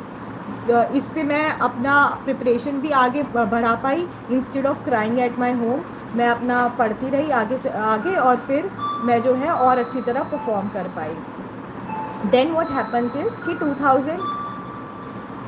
2022 में फिर जब मैंने ये किया तो मुझे रियलाइज़ हुआ कि जो मैंने इंटीग्रेटेड पढ़ाई करी मेंस और प्रीलिम्स की, उससे मुझे ज़्यादा बेनिफिट हुआ। कैसे कि उस साल में मेरा फॉरेस्ट की कट ऑफ भी क्लियर हो गई, और फॉरेस्ट की कट ऑफ काफ़ी हाई होती है एज़ कम्पेयर टू जो हमारा सिविल सर्विसेज की कट ऑफ होती है। तो यानी कि जो मेंस का जो मैंने प्रिपरेशन करी इंटीग्रेटेड वे में प्रीलिम्स के साथ, उसने मुझे बहुत बेनिफिट दिया और मैं और ज़्यादा अच्छा प्री में भी परफॉर्म कर पाई। तो प्री के लिए आपको डेडिकेटेड पढ़ाई करनी है, तो उसके लिए आई वुड से कि 2 months are sufficient. You can attempt pre exam in 2 months। उससे पहले you can focus on your mains exam. Now let's move on to interview stage. So I have given interview thrice and one time I have also given interview for forest services. तो इसलिए मुझे लगता है मेरे पास काफ़ी experience था interview का। तो 2020 में जब मैंने फर्स्ट टाइम अपना इंटरव्यू दिया, तो this I would like to tell to all of you, it is very important to remain calm during interview. So what happened was that 2020 के इंटरव्यू में मेरी कुछ डॉक्यूमेंटेशन प्रॉब्लम्स हो गई थी, जिसकी वजह से मैं वहाँ पर थोड़ी घबरा गई and I got nervous, and that actually impacted my performance in the final day. तो ये आपको नहीं करना है। आपको जो है मतलब अगर कोई डॉक्यूमेंटेशन एरर आपकी हो रही है तो that gets sorted out later on, वो हो जाती है। उसके लिए यूपीएससी आपको टाइम देती है, डीओपीटी भी आपको टाइम देती है। तो इसकी वजह से आपको अपनी परफॉर्मेंस ख़राब नहीं करनी है वहाँ पर। अगर वो आपको बताते हैं आपकी कोई डॉक्यूमेंट्स में एरर है, तो आप उसको उस टाइम पर वहीं छोड़ दीजिए और आगे अपने उस इंटरव्यू पे फोकस करिए, ठीक है। तो इंटरव्यू के टाइम पर फर्स्ट अटेम्प्ट में मैंने यही करा था कि मेरा कोई फ्रेंड था, मेरे कोई फ्रेंड थे, उनके साथ मैं डिस्कस करती थी टॉपिक्स, बट उस टाइम पे मैं इतनी ज़्यादा लैंग्वेज की प्रैक्टिस नहीं करती। व्हाट डज़ दैट मीन कि आप जिस मीडियम में इंटरव्यू दे रहे हो, इट इज़ इम्पॉर्टेंट दैट आप उस मीडियम में आंसर बोलने की प्रैक्टिस करो और उसको फ्रेम करो। Because what happens is we have this habit of not being contextually relevant sometimes। हम बहुत इधर उधर की बातें कहने लग जाते हैं बात बोलते टाइम, और वो चीज़ आपको नहीं करनी होती। आपके लिए इम्पॉर्टेंट है कि आप कंटेक्चुअली करेक्ट रहें, रेलेवेंट रहें और अपना आंसर क्रिस्प वे में उनको जो इंटरव्यूअर है उनको दें। इंटरव्यू में it is important that you remain काम, ऑनेस्ट एंड बहुत ही ज़्यादा आपको वहाँ पर एक जो है अपनी नेचुरल सेल्फ लेकर जानी है। कई बार क्या होता है, हम बहुत सारे मॉक्स देते रहते हैं और फिर हम बहुत मैकेनिकल हो जाते हैं, जो मेरे साथ 2022 के इंटरव्यू में हुआ। 2020 में जब मैंने दिया तो उसके बाद फिर यही हुआ, मेरी डॉक्यूमेंटेशन में प्रॉब्लम आई, तो मैं बहुत ज़्यादा घबरा गई और फिर उसके बाद मैं इतना अच्छा परफॉर्म नहीं कर पाई। Then too I got 165 marks which were decent. और उसके बाद क्या हुआ कि फिर मेरा फाइनल लिस्ट में 17 मार्क्स से रह गया, तो मैं नहीं क्लियर कर पाई। उस टाइम पे मेरे एसए के मार्क्स बहुत अच्छे थे, मेरे 135 मार्क्स थे एसए में, जिसकी वजह से मैं आगे अच्छा वो कर पाई, मतलब मैं जो है मुझे इंटरव्यू कॉल आया। लेकिन 2022 में क्या हुआ कि फिर जब मैं इंटरव्यू में पहुंची तो मेरे मेंस का स्कोर तो अच्छा था, लेकिन मेरे एसए में मार्क्स कम हो गए, मेरे एसए में 95 हो गए। और उसके बाद जो है इंटरव्यू में भी मेरा स्कोर ड्रॉप हो गया, मुझे 150 मार्क्स मिले, क्योंकि मुझे ऐसा लगता है कि उस टाइम पे मैं बहुत मैकेनिकल हो गई थी। I gave too many mocks, क्योंकि फर्स्ट टाइम मैंने सिर्फ 4-5 मॉक्स दिए थे, तो उसके बाद मैंने बहुत सारे मॉक्स दिए। आई गेव अराउंड 10 to 12 मॉक्स, और जो मेरे लिए वर्क नहीं करा। कुछ लोग होते हैं जिनको ज़्यादा नंबर ऑफ़ मॉक्स देने से बहुत ज़्यादा उनकी इफ़ेक्टिव होती है परफॉर्मेंस, वाइल कुछ लोग होते हैं जिनकी रिड्यूस हो जाती है। तो आपको आइडेंटिफाई करना पड़ेगा आप किस कैटेगरी में बिलोंग करते हो। तो मैं जो है मैंने इसलिए थोड़े अपने मॉक्स जो है वो कम कर दिए, और फिर मैंने क्या किया, इस अटेम्प्ट में मैंने अपने मॉक्स कम कर दिए, जिससे कि मैं अब थोड़ा नेचुरल रह पाई वहाँ पे। आप बहुत मैकेनिकल और रोबोटिक होगे तो सब लोग सेम लगेंगे, आपका कोई डिफरेंशिएटिंग फैक्टर नहीं रहेगा। And it is a discussion, interview is more like a discussion with those people. तो क्या करना है तो 2022 में यही हुआ कि मैं बहुत मैकेनिकल हो गई। बट उस ईयर में मैंने एक अच्छी चीज़ करी, जो थी ग्रुप डिस्कशन। इंटरव्यू स्टेज में मॉक्स हेल्प करें या ना करें, पर ग्रुप डिस्कशन बहुत हेल्प करती है।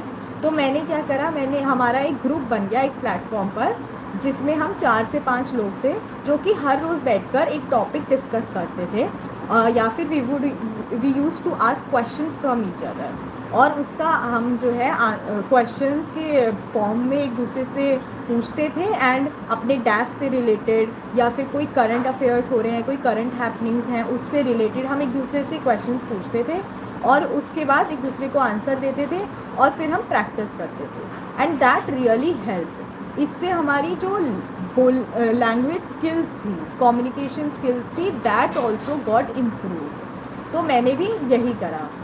आपको भी एक ग्रुप, आपको इंटरव्यू स्टेज में आई वुड सजेस्ट कि you also form a group of 4 to 5 people who are serious candidates, and you can discuss any topic with each other, और you can start asking questions from each other. इससे क्या होगा, आपके जो answers हैं वो भी छोटे होने लगेंगे, क्योंकि जब हमें फॉर एग्जांपल इंग्लिश में आप इंग्लिश में इतना नहीं बोलते हो, और सडनली कोई बोले आपको सारी चीज़ें इंग्लिश में बोलनी है, तो कई बार आप बहुत लेंथी आंसर्स देने लग जाओगे। तो आपको क्या करना है, उसको कंसाइज करने का यही तरीका है कि आप प्रैक्टिस करो। आप अपने फ्रेंड्स के साथ में या फिर जो ग्रुप मेट्स हैं उनके साथ में प्रैक्टिस करोगे, तो क्या होगा, आपके आंसर्स और छोटे होने लग जाएंगे, और आप कंटेक्चुअली करेक्ट और रेलिवेंट हो पाओगे। इंटरव्यू स्टेज में ये भी इम्पॉर्टेंट है कि आप न्यूज़पेपर पढ़ें। न्यूज़पेपर हर स्टेज पे इम्पॉर्टेंट है, पर इस स्टेज में और ज़्यादा इम्पॉर्टेंट है। क्यों, मतलब इस स्टेज में तो मैंने अराउंड 2 न्यूज़पेपर मैं पढ़ती थी, बिकॉज हो सकता है कि जो इंटरव्यूअर है उसने कोई और न्यूज़पेपर पढ़ा हो और आप कोई और न्यूज़पेपर पढ़ते हो, तो इसलिए आपको बहुत ज़्यादा अप टू डेट रहना है करंट हैपनिंग्स के बारे में।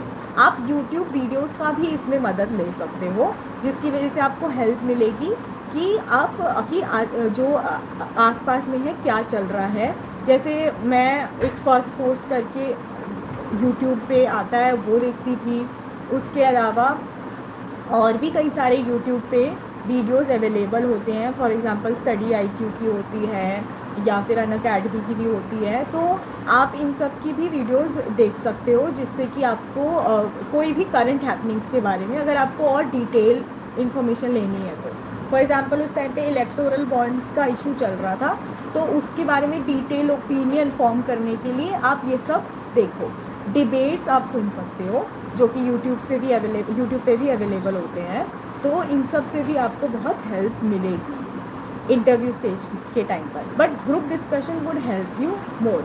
मॉक्स में जाकर तो आप एक तरीके से ये टेस्ट कर सकते हो कि आपने जो बोलने की प्रैक्टिस करी, या जो आपने इंफॉर्मेशन कलेक्ट करी, वो आप कितना एफिशिएंटली डिलीवर कर पा रहे हो। और पर ये जो प्रैक्टिस है वो आपको घर पे ही करनी पड़ेगी हर तरीके की। फिर इम्पॉर्टेंट होता है कि इंटरव्यू डे वाले दिन आप जो है वहाँ पर आपसे बहुत सारे ट्रिकी क्वेश्चन भी पूछे जा सकते हैं।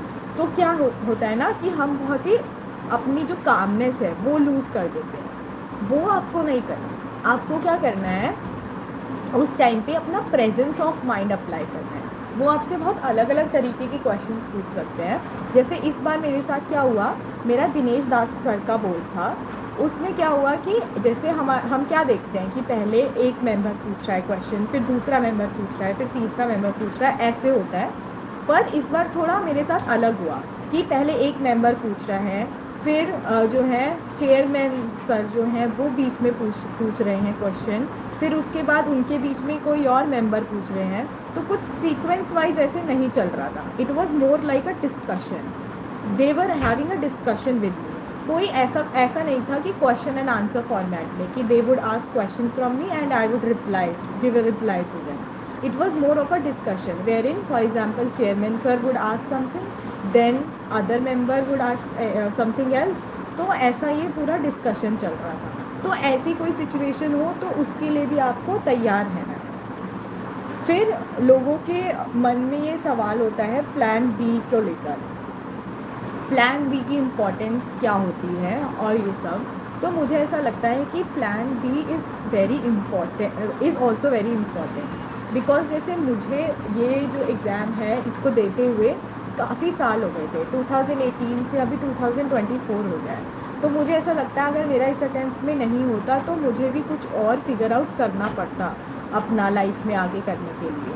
तो जैसे मेरे साथ ये हुआ कि मैंने मास्टर्स भी नहीं करी, तो मैं कहूँगी कि आप जो है मास्टर्स में एडमिशन ले लीजिए या कोई प्रोफेशनल कोर्स कर लीजिए, जिससे कि आपके ऊपर जो मेंटल प्रेशर है एटलीस्ट वो कम हो। कई लोगों के ऊपर बहुत ज़्यादा ऐसे मेंटल प्रेशर हो जाता है जब बहुत साल हो जाते हैं और आप वो नहीं कर पाते हो इतना अच्छा परफॉर्म। तो क्या करना है, आप अपनी लाइफ अपना एक टारगेट बना लीजिए कि अगर मैं इतने नंबर ऑफ़ अटैम्प्ट्स दूंगी या दूंगा, अगर मेरे इतने में प्री या फिर मेंस क्वालिफाई नहीं होता तो मैं साथ में ये चीज़ भी परस्यू करूँगा और फिर उसके बाद आप साथ साथ में प्रिपेयर करने लगूँ। क्योंकि कुछ सालों बाद क्या होता है ना कि आपने बेसिक जो आपकी पढ़ाई है वो सब हो रखी होती है, आपको सिर्फ अपना कंटेंट को एनरिच करना होता है या करंट अफेयर से अप टू डेट रहना होता है या फिर प्रैक्टिस करनी होती है। ये सब आप जो है जॉब के साथ भी कर पाओगे। तो ये मैं कहूँगी कि प्लान बी एक आपको सिक्योरिटी देने के लिए एक अच्छा ऑप्शन हो सकता है। फिर क्योंकि ये एग्ज़ाम भी बहुत अनप्रिडिक्टेबल है, मतलब चाहे कितने भी टॉपर्स बोलते हैं बहुत सारी चीज़ें, कितना भी हार्ड वर्क होता है, बट लक भी कहीं ना कहीं बहुत मैटर करता है इस एग्ज़ाम में।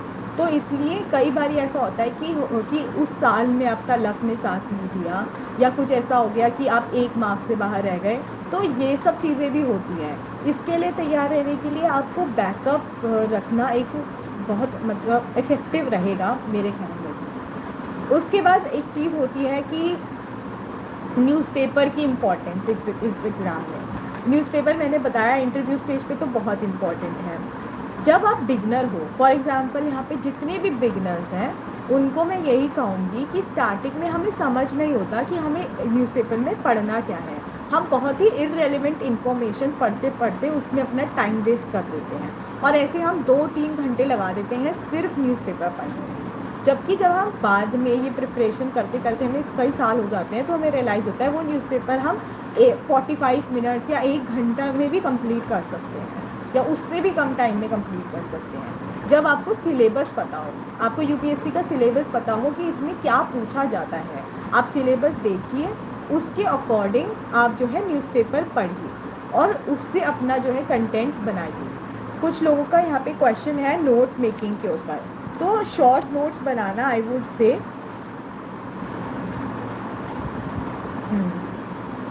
Short notes banana is a good strategy. मैंने भी यही करा था।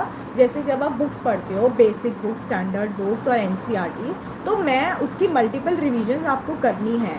तो अगर आप नोट्स बना लोगे, क्योंकि बहुत सारी इन्फॉर्मेशन होती है जो इतनी रेलिवेंट नहीं होती, आप उससे अगर नोट्स बना लेते हो तो क्या होगा, आपको वो चीज़ें ज़्यादा नंबर ऑफ़ टाइम्स आप उसे रिवाइज़ कर पाओगे। तो ये रिवीजन के लिए नोट्स बनाना बहुत ज़्यादा इफ़ेक्टिव रहता है, क्योंकि लास्ट मोमेंट पे जब आप एग्जामिनेशन हॉल में जा रहे हो तो आपके पास कुछ होना चाहिए पढ़ने के लिए। कुछ लोग इलेक्ट्रॉनिक फॉर्म्स में नोट्स बनाते हैं, वो भी अच्छा तरीका होता है, वो बहुत अच्छी तरह कैटेगराइज कर पाते हैं। मैं हैंड रिटन नोट्स बनाती थी, तो क्योंकि मुझे हाथ से लिख कर पढ़ने की आदत है तो मुझे वो ज़्यादा याद रहता है। तो आप ऐसे ही नोट्स बनाइए। कई क्या होता है ना, कुछ एक नोट बनाने का ये तरीका भी होता है, जैसे ये एक पेपर है तो आप यहाँ पर इधर एक फोल्ड कर कर यहाँ पे एक मार्जिन छोड़ दीजिए और इधर अपना इंफॉर्मेशन लिखिए, यहाँ कंटेंट लिखिए। तो क्या होगा कि नेक्स्ट टाइम उससे रिलेटेड कोई फैक्ट्स या कोई डाटा आपके सामने आएगा तो आप उसे यहीं पे लिख पाएंगे, तो वो एक कंपाइल्ड फॉर्म में आपके पास रहेगा।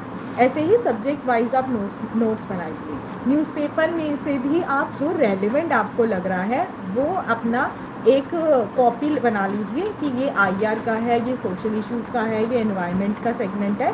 और न्यूज़पेपर में जो भी चीज़ें आपको लग रही हैं कि एनवायरनमेंट से रिलेटेड काम की चीज़ें हैं तो उसमें लिख लीजिए, आईआर से रिलेटेड इंफॉर्मेशन है तो उसमें लिख लीजिए। तो ऐसे करके आप जो है वो नोट्स बनाइए। That would be a very effective strategy. Just wait for a while.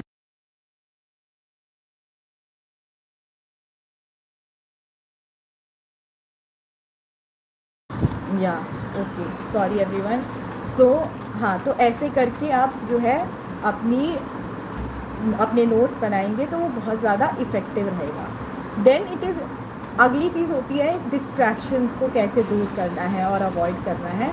मतलब जब मैंने प्रिपरेशन स्टार्ट करी थी उस टाइम पे जो फेसबुक या इंस्टाग्राम तो इतना था ही नहीं तब। 2018 में इतना ज़्यादा हम लोग यूज़ नहीं करते थे, और जो ये रील्स हैं, ये सब शॉर्ट वीडियोस, ये सब भी इतना नहीं आती थी। तो मुझे इस चीज़ में इतना इम्पैक्ट नहीं करा क्योंकि मैंने तभी अपने अकाउंट्स डीएक्टिवेट कर दिए थे। मैं बाद में जब मेरा मेल्स हो जाता था या कुछ ऐसा इंटरव्यू हो गया है उसके बाद कभी कभी बीच में एक्टिवेट कर लेती थी उन्हें। तो मुझे इतनी आदत नहीं पड़ी थी ये रील्स वगैरह देखने की। तो कुछ लोग होते हैं जिनको ऐसे क्योंकि ये बहुत एडिक्टिव होता है, इससे हम बहुत टाइम वेस्ट कर लेते हैं अपना। तो आपको एक जैसे फ़ोन्स में भी शायद ये फीचर्स आते हैं जिससे कि आप टाइम सेट कर सकते, टाइमर सेट कर सकते हो कि इतने टाइम तक आपको ये यूज़ करना है, उसके बाद आपको नहीं यूज़ करना है। तो ये आपको सेट करना पड़ेगा। जैसे आप खुद से अपने अंदर ये टूल्स डेवलप करो कि जिससे आप आइडेंटिफाई कर सको कि आपका टाइम वेस्ट कहाँ होता है, और वो टाइम जो आपका वेस्ट होता है उसको आप कैसे बचा सकते हो वेस्ट होने से। जैसे मुझे ऐसा लग रहा था एक टाइम बीच में कि मैं बहुत यूट्यूब पे ये सब देख रही हूँ, तो मैंने क्या किया, मैंने यूट्यूब का दूसरा ऐप डाउनलोड कर लिया जिस पे शॉर्ट्स वगैरह का फीचर ही नहीं होता। तो ऐसे करके आप खुद आइडेंटिफाई करिए कि टाइम कहाँ वेस्ट हो रहा है और उसके लिए सॉल्यूशंस ढूंढिए। हर चीज़ के लिए सॉल्यूशंस ढूंढना इज़ इम्पॉर्टेंट। वही मैंने जो है तो इसलिए मैं कहूँगी कि अगर आप टेक्नोलॉजी को एक डिस्ट्रैक्शन के वे में यूज़ करेंगे तो आप डिस्ट्रैक्ट ही होंगे। तो इंस्टेड ऑफ डूइंग दैट आप उसको पॉजिटिवली यूज़ करिए। जैसे टेलीग्राम पे मैं नोट्स वगैरह डाउनलोड करती थी, या फिर कई सारी साइट्स हैं जिनसे मैं स्टडी मटेरियल यूज़ करती थी, या फिर एजुकेशनल वीडियोस देखना। तो इससे आप ज़्यादा बेटर तरीके से जो एक प्रोडक्टिव वे में टेक्नोलॉजी का यूज़ कर पाएंगे। So I have from my side I have tried to cover up all the portions from prelims to interview and all the strategy which I have adopted. Now if any one of you have any questions you can ask them to me.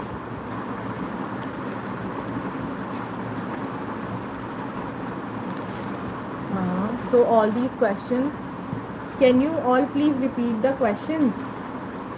Ma'am prelims की strategy share कीजिए। So that I have shared with you all the things which I have done. आपने कौन सी mistake करी थी ma'am? हाँ, मैंने आप लोगों को बताया ना, फर्स्ट मिस्टेक्स तो मैंने बहुत सारी अपनी मिस्टेक्स बताई आपको कि मैंने पहली बार तो जब मैंने मेंस में टेस्ट प्रैक्टिस नहीं करके गई, आंसर राइटिंग नहीं करके गई, वो एक मिस्टेक थी।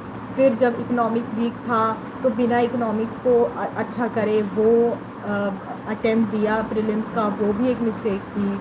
देन ये मिस्टेक करी है कि मैं CSAT को मैंने तब सीरियसली नहीं लिया और 2 साल मतलब 2021 में मेरा क्लियर ही नहीं हुआ CSAT। फिर इंटरव्यू स्टेज में मैंने ये मिस्टेक करी कि मेरी डॉक्यूमेंटेशन में एरर आ गई तो मैं उसकी वजह से घबरा गई, जो नहीं करना चाहिए बिल्कुल भी। तो ये सब मुझे लगता है बहुत ही एक मिस्टेक्स थी मेरी साइड से। PYQ कैसे एनालाइज करना चाहिए मैम? हाँ, that also I have covered covered up that कि PYQ एनालाइज करने के लिए वही है, आप PYQ सॉल्व करिए। उसके बाद उसमें जितने भी ऑप्शंस दिए गए हैं उनको आप गूगल कर सकते हैं। गूगल पर आप उनको टाइप करिए उन ऑप्शंस के बारे में, उसके बारे में कंटेंट पढ़िए और उनको एक जगह लिख लीजिए। That is how you can very well analyse the previous year questions. तो और क्या होगा, प्रीवियस ईयर क्वेश्चंस में खाली मार्क्स नहीं देखने कि कितने मार्क्स आ रहे हैं, आपको ये देखना है कि थीम्स क्या रिपीट हो रही हैं, ऑप्शंस में जो जिन चीज़ों के बारे में पूछा जा रहा है वो क्या है, और इससे आप एनालाइज कर पाएंगे अच्छी तरह। और बाकी चीज़ें मैंने आपको बता दी हैं इसके बारे में।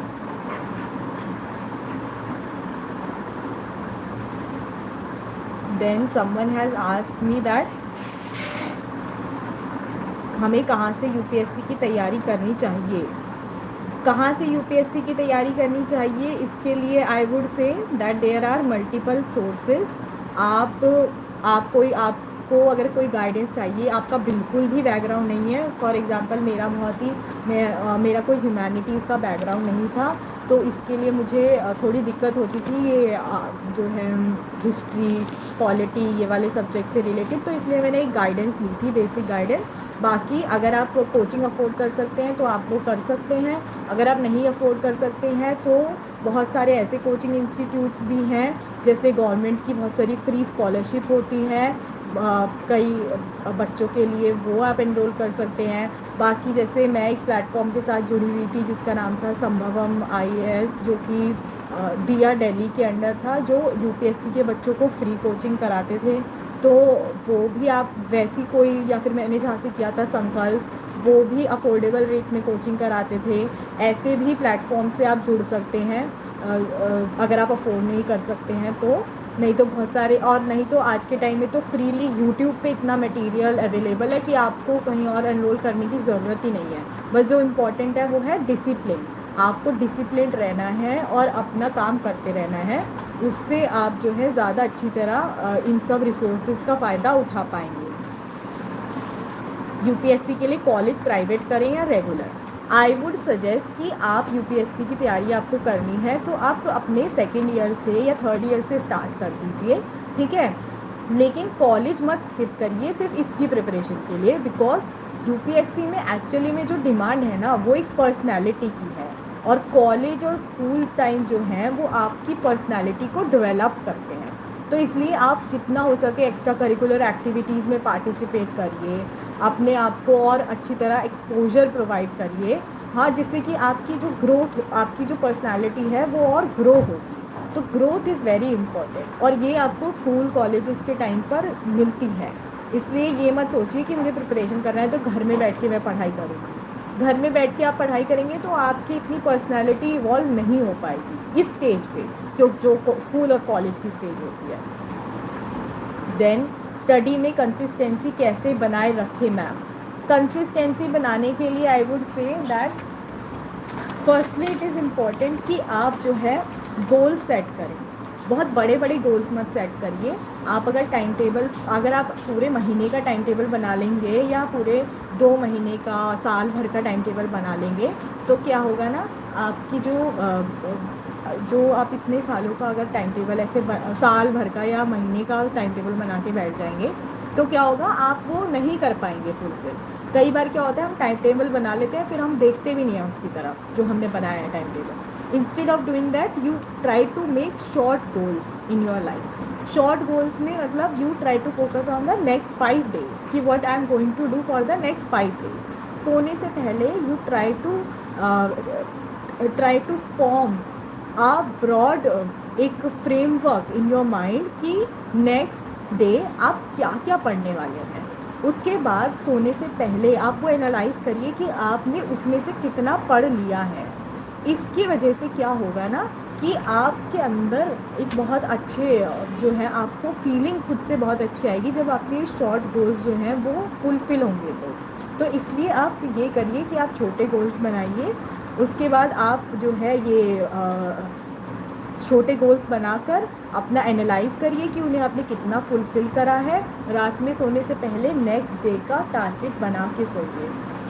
फिर इट इज़ इम्पॉर्टेंट कि आप जो है अपनी जो जो पूरा सिलेबस है उसको पर्टिकुलर पार्ट्स में डिवाइड कर दीजिए कि इस पर्टिकुलर डे मुझे ये पढ़ना है, इस पर्टिकुलर टाइम मुझे ये पढ़ना है।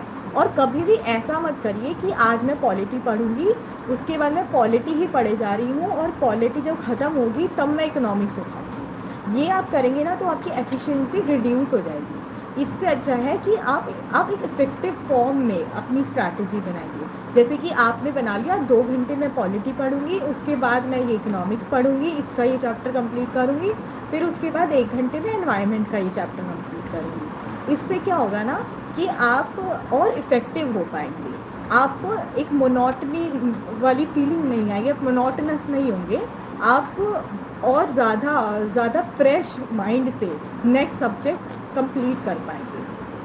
और बहुत सारी एक्टिविटीज़ में अपने आप को बांट लीजिए। जैसे सुबह मैं टेस्ट पेपर सॉल्व कर रही हूँ, उसके बाद मैं एक नोट्स बना रही हूँ, उसके बाद मैं नोट्स को रिवाइज़ कर रही हूँ, उसके बाद मैं सीसैट का क्वेश्चंस कर ले रही हूँ, फिर मैं थोड़ा मैप्स देख रही हूँ। मैप्स से प्रीलिम्स की तैयारी करना is a very effective strategy.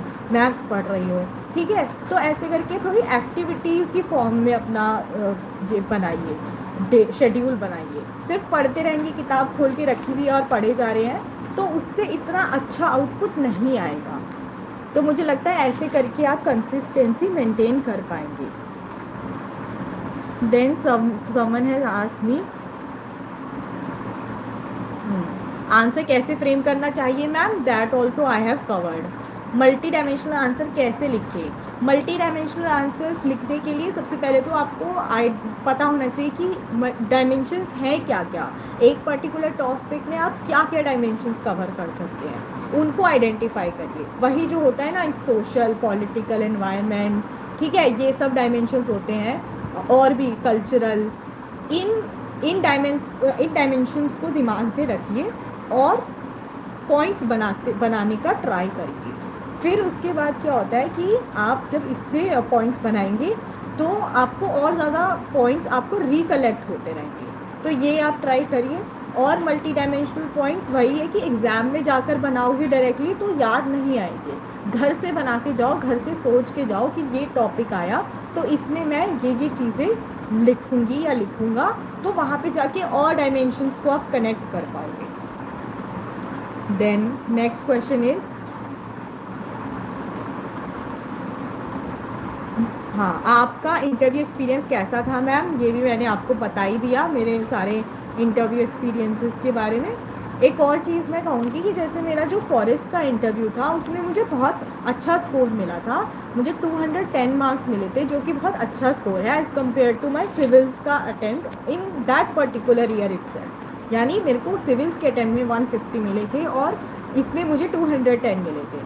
तो इससे ना हमें ये समझना चाहिए कि if you are scoring low in interview on that particular day, तो मे बी बहुत ज़्यादा सब्जेक्टिविटी होती है इंटरव्यू में, तो हो सकता है कि वो पर्टिकुलर डे आपका इतना अच्छा नहीं परफॉर्मेंस रही हो। तो इससे आपको डिसहार्टेड नहीं होना, ये नहीं सोचना कि मेरी पर्सनैलिटी में ही कोई प्रॉब्लम है। ऐसा नहीं है, आपकी पर्सनैलिटी हो सकता है आप उस टाइम पे अच्छी तरह नहीं प्रेजेंट कर पाए। तो नेक्स्ट टाइम, और फॉरेस्ट के इंटरव्यू में मेरा प्लस पॉइंट ये था कि मैं बहुत ऑनेस्ट थी, बहुत नेचुरल थी, क्योंकि मैंने इतने मॉक्स वगैरह इतने ज़्यादा मैंने नहीं दिए थे उस टाइम पर। और मैं इस अप्रोच के साथ फॉरेस्ट के इंटरव्यू में गई थी कि मुझे बस देकर आना है। मैं इतना कुछ होप के साथ नहीं गई थी फॉरेस्ट के इंटरव्यू में उस साल में। तो इसलिए आपको भी थोड़ा, तो इस वजह से क्या हुआ कि मैं और ज़्यादा काम रह पाई। तो इसलिए कभी कभी क्या होता है कि जब हम बहुत ज़्यादा होप होती है या बहुत ज़्यादा हम मेंटल प्रेशर ले लेते हैं अपने आप पर, तो भी हम अपनी परफॉर्मेंस इम्पैक्ट कर लेते हैं। इसलिए जब हम कूल माइंड के साथ जाएंगे तो हम और ज़्यादा अच्छा परफॉर्म कर पाएंगे। नेक्स्ट क्वेश्चन इज़, आप कितने आवर्स पढ़ती थी। कितने आवर्स पढ़ते हैं वो इतना मैटर नहीं करता, जितना मैटर करता है कि आप रोज़ पढ़ रहे हैं या नहीं। वही बात है कि कंसिस्टेंसी बहुत इंपॉर्टेंट है, और ये सभी लोग कहते हैं और सब लोग फॉलो भी करते हैं इसको कि आप अगर एक दिन बैठ के 18 घंटे पढ़ेंगे तो उससे इतना फ़ायदा नहीं होगा, क्योंकि नेक्स्ट 2 दिन आप नहीं पढ़ पाएंगे, आप इतने ड्रेन आउट हो जाएंगे। उससे अच्छा है कि आप रोज़ पढ़िए। आप 7 से 8 घंटे पढ़ रहे हैं, आप 7 से 8 घंटे पढ़िए। और मैंने जो आपको तरीका बताया कि एक अच्छी तरीके से अपना जो डे है उसको अलग अलग एक्टिविटीज़ में बांट लीजिए, तो आप और एफिशिएंटली कर पाएंगे। कि 1 घंटा क्वेश्चंस कर रहे हैं, 1 घंटा मैथ्स के थ्रू पढ़ रहे हैं, फिर कोई और सब्जेक्ट पढ़ रहे हैं, फिर कोई और सब्जेक्ट पढ़ रहे हैं, तो इससे आप और ज़्यादा आपका आउटपुट अच्छा आएगा। तो आपको क्या करना है, आपको यही चीज़ें फॉलो करनी है कि आपको नंबर ऑफ़ आवर्स जो है ऐसे नहीं करना कि एक दिन 18 घंटे पढ़ रहे हैं, 17 घंटे पढ़ रहे हैं और अगले दिन पढ़ ही नहीं रहे हैं। कंसिस्टेंसी मेंटेन करनी है आपको। आप अगर 7 से 8 घंटे पढ़ते हो तो 7 से 8 घंटे पढ़िए, पर रोज़ पढ़िए। आप एक ब्रेक भी ले सकते हैं दिन में, मतलब जो रोज़ दिन में तो लेंगे ही, उसके अलावा हफ्ते में भी एक ब्रेक ले सकते हैं, पर कंसिस्टेंसी मेंटेन करिए। नाउ नेक्स्ट क्वेश्चन इज कि थैंक यू मैम, मोटिवेटेड कैसे रहती थी मैम? मैम आपने शॉर्ट नोट्स कैसे बनाए? ये तो मैंने आप लोगों को बता दिया अभी, जैसे मैंने सब बताया था, मैंने पहले ही कवर कर लिया था। How to memorise and revise static, हाँ that also I have covered. I have told you 2 or 3 techniques also about revising and how to memorise and as well as static portion cover करने का। I have covered that thing. Then motivated कैसे रहें ma'am? Maps को कैसे याद करें? Okay. Vision strategy कैसी रहती थी मैम? इकोनॉमी के लिए क्या रिसोर्सेज यूज़ किया है मैम आपने? ठीक है, मैं ये सारे क्वेश्चंस को एक ही बारी में कवर कर लेती हूँ कि मोटिवेटेड कैसे रहें। तो मोटिवेशन जो है वो इंटरनली आता है, आपको एक्सटर्नली कोई आपको फोर्स नहीं कर सकता। आप अगर सोच रहे हैं आप एक्सटर्नल सोर्सेज से मोटिवेशन ढूंढेंगे तो वो 1 घंटा लास्ट करेगा, 2 घंटे लास्ट करेगा, उससे ज़्यादा नहीं करेगा। मेरे साथ क्या केस था कि जैसे मैंने आप लोगों को बताया कि मैं मेडिकल की तैयारी कर रही थी उस साल में, और उसके बाद फिर मेरा नहीं हुआ था। तो मेरे आसपास के सभी लोगों को लगता था कि मतलब मैं शायद कुछ नहीं कर पाऊँगी लाइफ में अब। तो मेरे पेरेंट्स को छोड़ के, जिनको मेरे ऊपर, मेरी फैमिली को मुझ पर पूरा भरोसा था, तो क्या था ना, इसकी वजह से क्या हुआ कि मेरे ऊपर एक अलग से एक प्रेशर कह लो, या फिर मुझे और ज़्यादा मेरे अंदर मोटिवेशन आती थी कि मुझे और पढ़ना है, क्योंकि मुझे अपने गोल्स को अचीव करना है जो मैं हमेशा से करना चाहती थी। तो इसलिए मैं और ज़्यादा मोटिवेटेड रह पाई। तो वही बात है। और फिर क्या हुआ कि जब मेरा ये नहीं हुआ तो उसके बाद मेरे पास और कोई ऑप्शन भी नहीं था। मुझे ऐसा लगता था अगर मेरा क्लियर नहीं हुआ सिविल सर्विसेज तो मेरे पास कोई बैकअप प्लान नहीं है। मैंने कोई मास्टर्स नहीं करी हुई, मैंने कोई कोर्स भी नहीं करा हुआ, मैंने बॉटनी में ग्रेजुएशन करी हुई है जो भी मुझे इतना अच्छी तरह नहीं आती। तो मुझे ऐसा लगता था कि शायद अगर मैंने नहीं पढ़ाई करी तो मेरा लाइफ में कुछ बहुत ही मेजर कुछ अचीव करना बहुत मुश्किल हो जाएगा।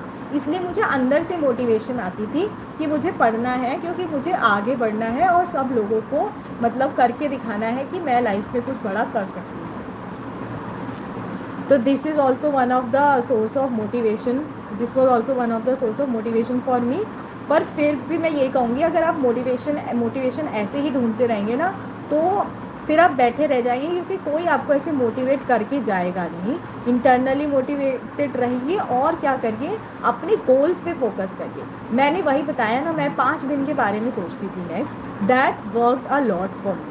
अगर मैं अपने काम में अपने आप को बिज़ी रखूँगी ना तो मैं ज़्यादा मोटिवेटेड रहूँगी, इंस्टेड ऑफ अगर मैं जो है वो अपना काम तो कर ही नहीं रही हूँ, बस सोच रही हूँ कि कोई मोटिवेशन मिल जाए, या फिर बस सोचे जा रही हूँ यूपीएससी के बारे में, लबासना जाने के बारे में, तो वो ज़्यादा इफ़ेक्टिव नहीं रहता। मैप्स को कैसे याद करें? मैप्स को याद करने के लिए आई वुड से कि आप प्रैक्टिस करें। हाँ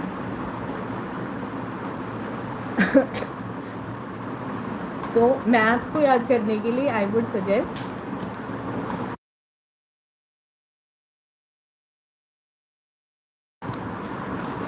यस, सो मैप्स को याद करने के लिए आपको प्रैक्टिस करना इम्पॉर्टेंट है मैप्स की। तो कई सारी यूट्यूब पे वीडियोस होती हैं।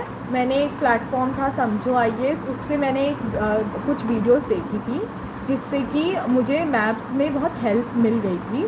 तो मैंने क्या किया, मैं वही जैसे मैप्स को आप कई सारे सेगमेंट्स में डिवाइड करिए कि जैसे आप माउंटेन्स कर रहे हैं तो आप सारे माउंटेन्स के बारे में पढ़िए, माउंटेन्स को, माउंटेन रेंजेस को अरेंज करना, कि क्योंकि वो क्वेश्चंस आते हैं कि नॉर्थ टू साउथ अरेंज करें, माउंटेन रेंजेस कौन से हैं, उनकी पीक्स क्या क्या हैं, ये सब आप करिए। फिर नेक्स्ट उठा लीजिए रिवर्स। अब रिवर्स के बारे में पढ़ रहे हैं, रिवर्स की मैपिंग करिए, रिवर्स को मार्क करके देखिए। फिर उसके बाद जैसे कैपिटल्स कर रहे हैं, कैपिटल्स को करने लग जाइए, ठीक है। तो ऐसे कर करके सेगमेंट्स में करिए मैप्स को। उसके बाद इम्पॉर्टेंट है कि आप जो है ना कई सारे ऐसे क्वेश्चंस होते हैं जो रिपीटेड होते हैं यूपीएससी में। जैसे कुछ क्वेश्चंस होते हैं ऐसे वाले कि on the banks of which river particular city is located, तो ऐसे क्वेश्चंस बहुत आते हैं। तो आप ये जो है ये क्वेश्चंस अटेम्प्ट कर सकते हैं। मतलब ये आप पहले से एक लिस्ट बना के जा सकते हैं कि ये पर्टिकुलर जो सिटीज़ हैं ये इन रिवर्स के बैंक्स पर हैं सिचुएटेड। तो आप ऐसा करेंगे तो उससे आपको पहले से ही आपका कंटेंट जो है वो तैयार रहेगा उस चीज़ से रिलेटेड। तो ऐसे आप मैप्स कर सकते हैं। बाकी मैंने एक और अलग चीज़ यूज़ करी थी कि एक मैंने गेम के फॉर्म में पूरी एटलस जो है वो रिवाइज़ करने का ट्राई करा था, जिसमें एक गेम था जो कि जिसमें आपको अलग अलग कंट्रीज़ को कॉन्टिनेंट्स में लोकेट करना है। तो उसमें ये होता था कि कौन फास्टेस्ट उसको लोकेट कर सकता है। तो मैं बहुत वो बीच में मैंने ट्राई करा, मैं वो खेलती हूँ। तो मैं जब वो खेलती थी ना तो क्या होता था, मुझे सारी कंट्रीज़ वगैरह मैं बहुत अच्छी तरह लोकेट कर पाती थी। तो धीरे धीरे करके मुझे वो कंट्रीज़ जो है उनकी लोकेशन बहुत अच्छी तरह याद हो गई। तो ऐसे ही आप कोई टूल्स यूज़ कर सकते हैं। ये भी एक अलग तरीका है, बट हाँ ये वर्क किया था मेरे लिए, क्योंकि मुझे बहुत सारी लोकेशंस कॉन्टिनेंट्स की मतलब कॉन्टिनेंट्स में कौन सी कंट्रीज़ रिवर्स कहाँ लोकेटेड है वो सब मुझे याद हो पाई थी ऐसे। इकोनॉमी के लिए क्या रिसोर्स यूज़ किया था, इकोनॉमी के लिए मैंने रमेश सिंह सर की ही बुक यूज़ करी थी, लेकिन मैं कहूँगी कि वो थोड़ी सी लेंथी है। तो आपको क्या करना है, उसमें सेलेक्टेड टॉपिक्स आप यूज़ करिए, ठीक है, या फिर शॉर्ट नोट्स यूज़ कर लीजिए, उसके वो भी अवेलेबल होते हैं बहुत जगह पर। तो आप वही सेलेक्टेड सोर्सेज यूज़ करिए। पर इकोनॉमिक्स जैसा सब्जेक्ट या ज्योग्राफी जैसा सब्जेक्ट जो होता है ना, उसमें क्या होता है, आपको कंसेप्चुअल क्लैरिटी होना इंपॉर्टेंट होता है। आपको कंसेप्ट्स आने चाहिए उसके। अगर आपको कंसेप्ट्स आते होंगे ना इकोनॉमी के, तो आप उसके सारे क्वेश्चंस अटेम्प्ट कर पाएंगे। तो आप कंसेप्ट्स सीखिए उसके। फॉर एग्जांपल इन्फ्लेशन के बारे में है, या सीआरआर है, रेपो रेट है, ये क्या होते हैं, इनको ये कैसे जो है ये मनी सप्लाई में कैसे इफ़ेक्ट होता है इनका। तो ये सब चीज़ें कंसेप्ट्स क्लियर करिए तो आपको अच्छी तरीके से आप इकोनॉमी के क्वेश्चंस हैंडल कर पाओगे। मैम फेलियर होने का डर लगता है कि नहीं हुआ तो क्या होगा? तो ये जो है ना, ये डर तो सबको ही रहता है, फेलियर का डर सबको रहता है। इवन जो टॉप कर रहा होता है ना उसको भी ये डर रहता है, क्योंकि जब तक आपका फाइनल लिस्ट में नाम नहीं होता ना आपको यही डर लगा रहता है। लेकिन आप डरते रहेंगे तो आप अचीव नहीं कर पाएंगे अपने टारगेट्स को। इसलिए आप सोचना बंद कर दीजिए फेलियर के बारे में। आप पॉजिटिव माइंडसेट रखिए।